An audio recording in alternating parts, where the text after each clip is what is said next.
આગળના વિડીયોમાં આપણે થોડીક વ્યાખ્યાઓ જોઈ હતી આપણે પરિવર્ત શ્રેણિક, સંમિત શ્રેણિક અને વિસંમિત શ્રેણિક. હવે આપણે પ્રમેય 1 જોઈશું. સંમિત અને વિસંમિતમાં આપણે જોઈ ગયા એ યાદ રાખજો મિત્રો. આપણને ખબર છે કે કોઈ એ શ્રેણિક આપણે લઈએ એ પણ તમારો કેવો શ્રેણિક હોવો જોઈએ? ચોરસ શ્રેણિક. એ ચોરસ શ્રેણિક છે. ચોરસ શ્રેણિક હોય તો એ ડેશ બરાબર એ થાય તો યાદ રાખો કે સંમિત થાય, અને એ ડેશ બરાબર માઇનસ એ થાય તો એ થશે તમારો વિસંમિત શ્રેણિક. આ યાદ રાખો.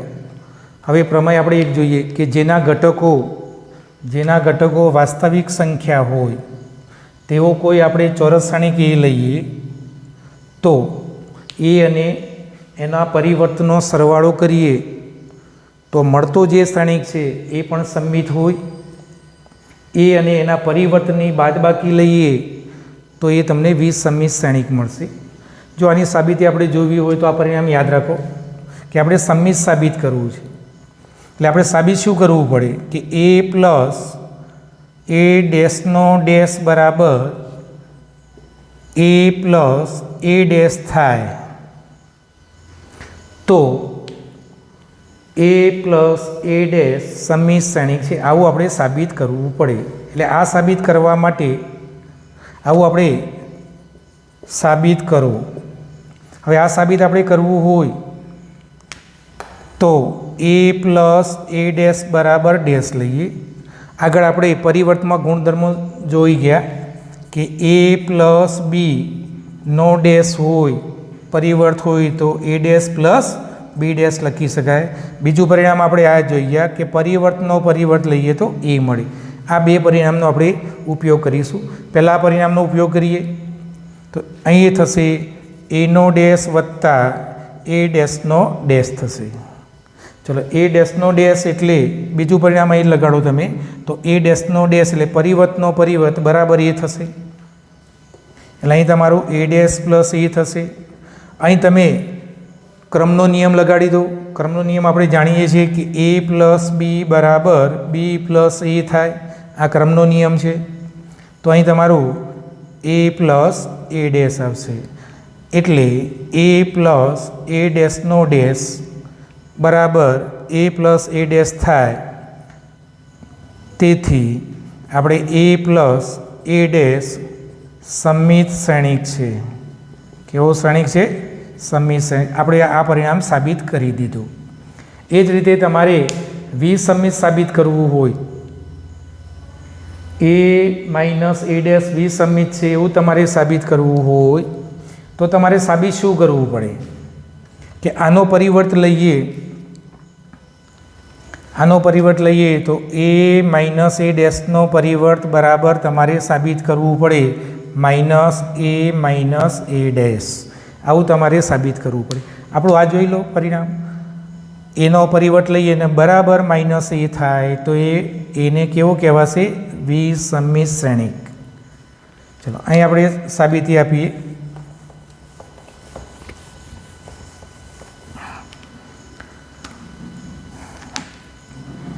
તો આપણે અહીં એ માઇનસ એ ડેશનો ડેશ લઈએ. અહીં પણ આપણે આ ગુણધર્મ લગાડી દઈએ કે એ માઇનસ બીનો આખાનો ડેશ બરાબર A dash minus B dash. તો અહીં થશે તમારો એ ડેશ માઇનસ એ ડેશનો ડેશ થશે. ચલો, એ ડેશનો ડેશ એટલે શું થશે? એ થશે. એ ડેશ માઇનસ એ થશે. ચલો, હવે આમાંથી આપણે માઇનસ સામાન્ય કાઢી લઈએ. માઇનસ સામાન્ય કાઢીએ એટલે કૌંસમાં એ માઇનસ એ ડેશ થશે. એટલે એ માઇનસ એ ડેશનો ડેશ બરાબર આપણું અહીં માઇનસ કૌંસમાં એ માઇનસ એ ડેશ એટલે આપણું આ પરિણામ આવી જશે. જોઈ લો. તો આપણે કહી શકીએ છીએ કે એ માઇનસ એ ડેશ સંમિત શ્રેણિક છે. સંમિત શ્રેણિક છે. બરાબર. હવે જો આ જે બે પરિણામ આપણે મેળવ્યા છે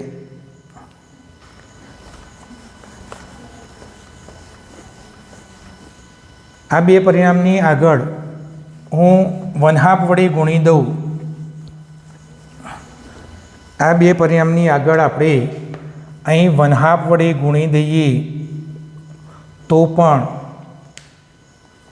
એ સંમિત શ્રેણિક અને વિસંમિત શ્રેણિક થશે. 1/2 કૌંસમાં a પ્લસ a ડેશ સંમિત શ્રેણિક થશે. 1/2 a માઇનસ a ડેશ પણ કેવો થશે? વિસંમિત શ્રેણિક થશે. હવે આપણો પ્રમેય 2 છે કે કોઈ શ્રેણિક આપણે એ લઈએ એને સંમિત અને વિસંમિતના સરવાળા સ્વરૂપે દર્શાવી શકાય છે. કોઈ ચોરસ શ્રેણિક લઈએ એને આપણે સંમિત અને વિસંમિતના સરવાળા સ્વરૂપે દર્શાવવું છે. ચોરસ શ્રેણિક એને સંમિત અને વિસંમિતના સરવાળા તરીકે દર્શાવી શકાય. તો આપણે આ બે પરિણામનો ઉપયોગ કરીશું.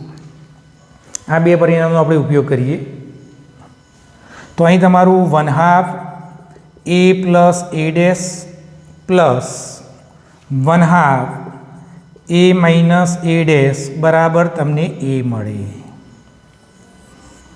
જ્યારે આપણે દાખલા ગણતા હોઈએ અને કોઈ એ શ્રેણિક આપ્યો હોય ને તમને કહે કે સંમિત શ્રેણિક અને વિસંમિતના સરવાળા સ્વરૂપે દર્શાવો, તો તમારે પ્રથમ કયા બે પરિણામ મેળવવા પડે? તો પ્રથમ તમારે આ પરિણામ મેળવવું પડે. એટલે આ પરિણામ મેળવવું એટલે આ કેવું થશે?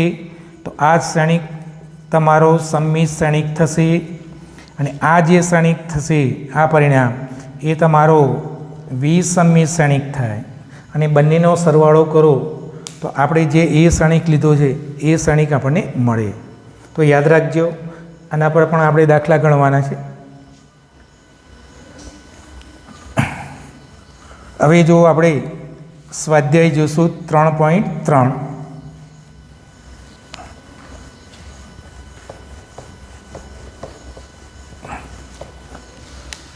સ્વાધ્યાય આપણો છે 3.3.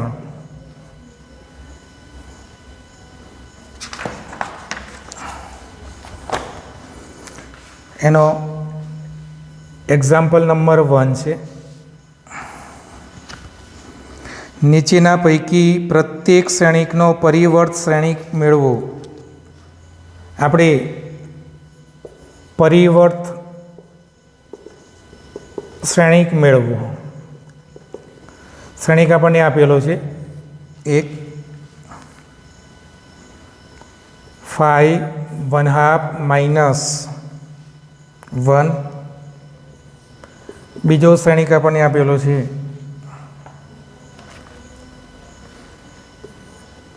1 -1 2 3. ત્રીજો શ્રેણિક આપણને આપેલો છે -1 5 6 √3 6 √3 5 6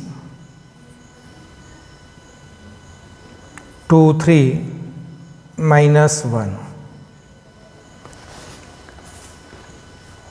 આ શ્રેણિકને આપણે પરિવર્ત શ્રેણિક મેળવવા. પરિવર્ત શ્રેણિક એટલે શું? પ્રત્યેક હારને અનુરૂપ સ્તંભમાં ફેરવો. પ્રત્યેક હારને અનુરૂપ સ્તંભમાં ફેરવો.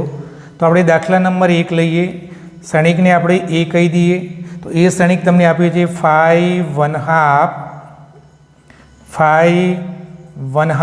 -1. હવે આનો આપણે પરિવર્ત લઈએ તો આ તમારો સ્તંભ શ્રેણિક છે, બરાબર છે? તો આ તમને શામાં મળી જશે? હાર શ્રેણિકમાં.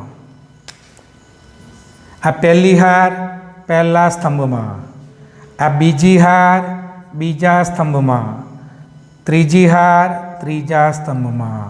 એટલે સ્તંભ શ્રેણિક હોય એનો પરિવર્ત લો તો હાર શ્રેણિક થાય અને હાર શ્રેણિકનો પરિવર્ત લો તો સ્તંભ શ્રેણિક થાય. એવો જ દાખલો બીજો છે. આ શ્રેણિકને પણ આપણે a કહી દઈએ. તો 1 -1 2 3. આનો પરિવર્ત લઈએ તો a ડેશ કહેશું આપણે. તો तो पहली हार ने पहला स्तंभ में लखो एटले 1 -1, बीजी हार ने बीजा स्तंभ में लखो तो आ क्षणिकनो परिवर्त आ थशे। ए ज प्रमाणे त्रीजो दाखलो छे, क्षणिकने आपणे ए कही दीए, -1 5 6 √3 5 6 2 -3 + 2 3 -1 आनो परिवर्त लईए तो पहली हार ने प्रथम स्तंभ में -1 5 6, बीजी हार ने बीजा स्तंभ में लखो √3 5 6, त्रीजी हार ने त्रीजा स्तंभ में लखो तो आपेला क्षणिकना परिवर्त क्षणिक थशे।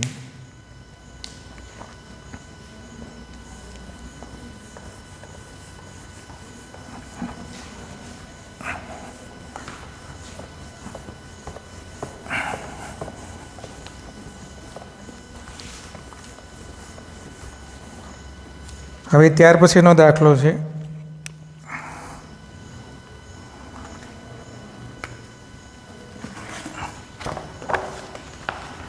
દાખલા number 2।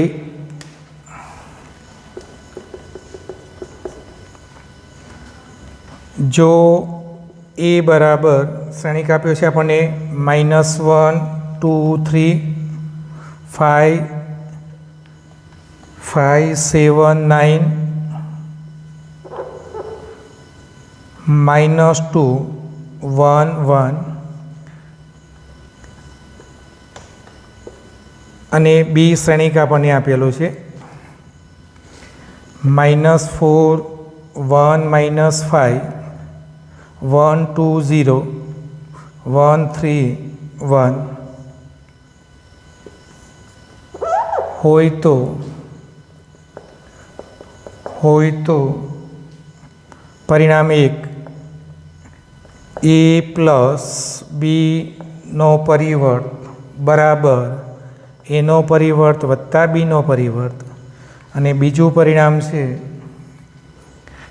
A minus be no परिवर्त बराबर ए नो परिवर्त माइनस बी नो परिवर्त चकासो। चकासोनो मीनिंग के डाबा बराबर जवाब आपणे लाववू पड़े, डाबा बराबर जवाब आपणे लाववू पड़े। હવે જો આપણે આ પરિણામ મેળવવું છે નંબર 1, આ પરિણામ મેળવવું હોય તો સૌપ્રથમ તમારે શું કરવું પડે? a + b નો સરવાળો કરવો પડે। a + b નો સરવાળો કરી એક શ્રેણિક બનાવો અને એનો પરિવર્ત લેવાનો। એટલે અહીં આપણે સૌપ્રથમ આપણે a + b કરીશું, એટલે કે બે શ્રેણિકનો સરવાળો -1 2 3 5 7 9 -2 1 1 प्लस बी श्रेणिक है -4 1 -5 1 2 0 1 3 1 सरवाळो करीशुं एटले आपणे एक श्रेणिक मळशे। तो अहीं जो सरवाळो करीए बे श्रेणिकनो सरवाळो एटले एना अनुरूप घटकनो सरवाळो, એટલે અહીં તમારું -1 પ્લસ -4 થશે, એટલે અહીં આવશે તમારું -5। બીજો ઘટક 2 + 1 એટલે આવશે તમારા 3।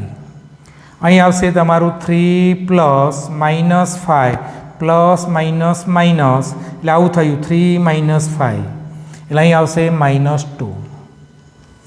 ત્યાર પછી બીજી હાલ લો 5 + 1 એટલે અહીં આવશે 6। અહીં આવશે 7 + 2 એટલે 9। અહીં આવશે તમારું 9 + 0 એટલે 9। અહીં તમે લેશો એટલે -2 + 1 એટલે -1। અહીં આવશે 1 + 3 એટલે 4। અહીં આવશે 1 + 1 એટલે 2। આ તમને a + b મળ્યા। હવે a + b નો શું લઈ લો? a + b નો આપણે પરિવર્ત લઈ લઈએ, એટલે a + b નો પરિવર્ત એટલે આ શ્રેણિકના પ્રત્યેક હારને અનુરૂપ સ્તંભમાં ફેરવી દો। એટલે અહીં તમારું પહેલી હાર પહેલા સ્તંભમાં આવી જશે, બીજી હાર બીજા સ્તંભમાં આવી જશે, ત્રીજી હાર ત્રીજા સ્તંભમાં આવી જશે. આ પરિણામને નંબર 1 કહી દઈએ. હવે આ બાજુનું આપણે પરિણામ મેળવવું છે. આ બાજુનું તો પહેલાં તમારે a ડેશ અને b ડેશ મેળવવા પડે. એટલે આપણે પહેલાં a ડેશ મેળવી કાઢીએ. એટલે આ a ક્ષણિકનો પરિવર્ત, a ક્ષણિકનો પરિવર્ત એટલે પહેલી હાર પહેલો સ્તંભ થઈ જશે, બીજી હાર બીજો સ્તંભ થઈ જશે અને ત્રીજી હાર ત્રીજો સ્તંભ થઈ જશે. એ જ પ્રમાણે બી ડેશ પણ આપણે મેળવી કાઢીએ. આનો પરિવર્ત એટલે -4 1 -5 પહેલી હાર પહેલો સ્તંભ, બીજી હાર બીજો સ્તંભ, ત્રીજી હાર ત્રીજો સ્તંભ. હવે આ બંનેનો આપણે લઈ લઈએ સરવાળો. એટલે a dash plus b dash એટલે -1 5 -2 2 7 1 3 9 1 પ્લસ b ડેશ -4 1 1 1 2 3 -5 0 1. સરવાળો કરી દઈએ એટલે અનુરૂપ ઘટકનો સરવાળો -1. ચલો હવે અહીં લઈએ તો જો -1 પ્લસ -4 પ્લસ માઇનસ માઇનસ એટલે -1 -4 થાય એટલે -5 થશે. એટલે અહીં આવશે તમારું -5. ચલો એ જ પ્રમાણે 5 પ્લસ 1 એટલે આવશે તમારે 6. અહીં -2 પ્લસ 1 એટલે આવશે -1. એ જ પ્રમાણે બીજી હાર આવો 2 પ્લસ 1 એટલે આવશે 3. એ જ રીતે 7 પ્લસ 2 એટલે થશે સરવાળો 9. એ જ પ્રમાણે 1 પ્લસ 3 એટલે 4. એ જ પ્રમાણે ત્રીજી હારના અનુરૂપ ઘટકનો તો અહીં આવશે 5 પ્લસ -5 3 પ્લસ -5 એટલે 3 પ્લસ -5 એટલે બરાબર -2. અહીં આવશે -2. એ જ પ્રમાણે 9 પ્લસ 0 એટલે 9 અને 1 પ્લસ 1 એટલે 2 આવશે. આ પરિણામ નંબર 2. હવે તમે પરિણામ 1 અને 2 જુઓ. આ પરિણામ નંબર તમારું 1 આ શ્રેણિક જુઓ અને પરિણામ નંબર આ શ્રેણિક જુઓ તો બંને શ્રેણિક સમાન શ્રેણિક છે. કેવા છે? સમાન શ્રેણિક. એટલે પરિણામ 1 અને 2 ઉપરથી આપણે આ પરિણામ લખી શકીએ છીએ કે a પ્લસ બીનો સરવાળાનો પરિવર્ત બરાબર એનો પરિવર્ત વત્તા બીનો પરિવર્તનો સરવાળો કેવા થશે? સમાન શ્રેણિક થાય. જો આવું જ બીજું પરિણામ છે, તમારે શું કરવાનું છે? તો તમારે શું લેવાનું છે? બાદબાકી. શું લેવાનું છે? બાદબાકી. બાદબાકી લો એટલે અહીં તમારે યાદ રાખો માઇનસ લઈ લો, અહીં માઇનસ લઈ લો. બરાબર? આ તમને હોમવર્કમાં આપું છું પણ હિન્ટ આપી દઉં છું. એ પહેલાં a માઇનસ બી કરી દો એટલે અહીં આપણે a માઇનસ બી મેળવી કાઢીશું. પ્લસની જગ્યાએ માઇનસ થઈ જશે, પ્લસની જગ્યાએ તમારું માઇનસ થઈ જશે. અહીં તમારું a માઇનસ બી મેળવી કાઢો શ્રેણિક અને ત્યાર પછી એનો પરિવર્ત લઈ લો એટલે તમને પરિણામ 1 મળી જશે. ત્યાર પછી તમે a ડેશ અને b ડેશ મેળવેલા જ છે તો એ બંનેની તમારે શું લઈ લેવાનું છે? અહીં તમારે બંનેની બાદબાકી લઈ લેવાનું. એટલે અહીં તમને એક પરિણામ મળશે, અહીં પણ તમારું પરિવર્ત લેશો એટલે એક પરિણામ મળશે. એ બંને શ્રેણિક કેવા આવશે? સમાન આવશે. સમાન આવશે એટલે અહીં આપણે લખી શકીએ છીએ પરિણામ 1 અને 2 ઉપરથી કે a માઇનસ બીનો પરિવર્ત બરાબર એનો પરિવર્ત માઇનસ બીનો પરિવર્ત. Thank you.